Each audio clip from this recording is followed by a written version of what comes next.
बंद का केलास रे? आता जे कडवं आहे त्याच्या मागचा अर्थ तुला माहित आहे? हे कडवं का लिहिलंय?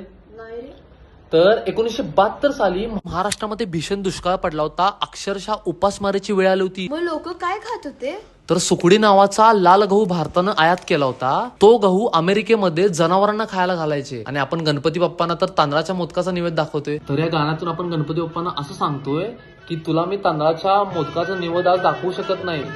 जो काही निवेद दाखवतो तू स्वीकार कर आणि हे जे संकट आपल्यावर आलेलं आहे ते लवकरात लवकर तू दूर कर. आता हे तू कडवं ऐकलं आणि आता तुला त्याचा अर्थ पण कळेल. नाव काढून पोतांदुळाचे केले मोदक लाल गव्हाचे, हाल ओळख साऱ्या घराचे, दिन येतील कारे सुखाचे, सेवा जाणून गोड मानून द्यावा आशीर्वाद.